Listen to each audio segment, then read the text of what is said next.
Good morning बच्चों। आज हम 7th क्लास का 6th पार्ट पढ़ेंगे, सर्वपल्ली राधाकृष्णन। इस पार्ट में लेखक ने सर्वपल्ली राधाकृष्णन के बारे में अपने विचार व्यक्त किए। श्री राधाकृष्णन भारत के राष्ट्रपति भी रहे। उन्होंने अनेक महान ग्रंथों की रचना भी की है। दर्शन शास्त्र को एक नई दिशा दी है।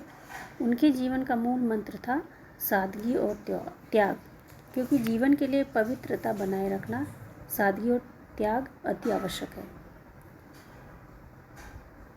दिल्ली के पुराने किले में हजारों लोगों की भीड़ इकट्ठी हो रही थी।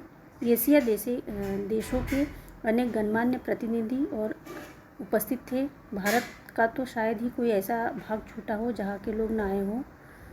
अध्यक्ष के स्थान पर भारत कोकिला श्रीमती सरोजनी नायडू आसीन थी। ठीक स्मरण नहीं, वह कॉन्फ्रेंस का तीसरा दिन था। कार्रवाई चल रही थी। अचानक अध्यक्षा खड़ी हुई और बोली, मेरा स्वास्थ्य ठीक नहीं है। मैं विश्व के महान दार्शनिकों में गिने जाने वाले अपने तत्ववेता से अनुरोध करती कि वे आकर मेरा स्थान ग्रहण करें। विश्व के महान दार्शनिकों में गिने जाने वाले भारतीय तत्ववेता थे। हजारों की निगाह मंच पर केंद्रित हो गई।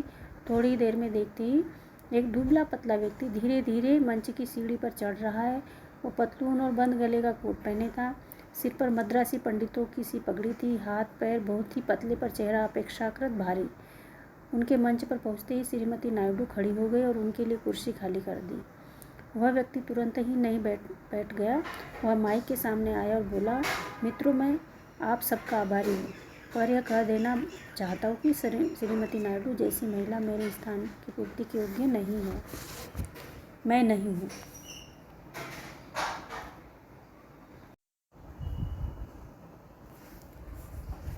सर्वपल्ली राधाकृष्णन का जन्म 5 सितंबर सन 1884 को मद्रास के निकट तिरनतानी नामक ग्राम में हुआ था। वैसे तो यह ग्राम छोटा सा था, परंतु वह बड़ा तीर्थ माना जाता है। इसके निकट ही एक तीर्थ था तिरुपति। इन दोनों तीर्थों में भारत के विभिन्न भागों से लाखों लोग मोक्ष की कामना लेकर आते हैं। राधाकृष्णन उत्कृष्ट विद्वान और माने जाने हुए शिक्षा शास्त्री थे। विश्व के इन्हें गिने वक्ताओं में वे गिने जाते थे और ऊंचे दर्जे के दार्शनिक तो थे ही, परंतु इन सबसे भी अधिक उनकी विशेषता यह थी कि वे एक महान ऋषि थे। उन्होंने भारत की प्राचीन संत परंपरा को कायम रखा। उनका भाषण सुन लीजिए, पढ़ लीजिए, बातचीत कर लीजिए, आपको अनुभव होगा कि ऋषि से साक्षात्कार जैसे हो रहा हो।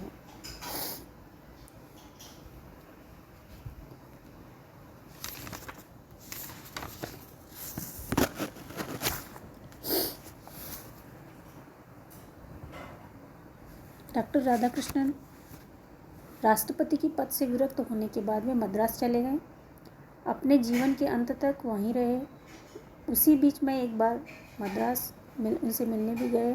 वो अस्वस्थ थे। डॉक्टरों से मुलाकात की, पर पाबंदी लगी हुई थी। सन 1975 को भारतीय शिक्षा शास्त्री और दर्शन शास्त्र के महान व्याख्याता का निधन हो गया।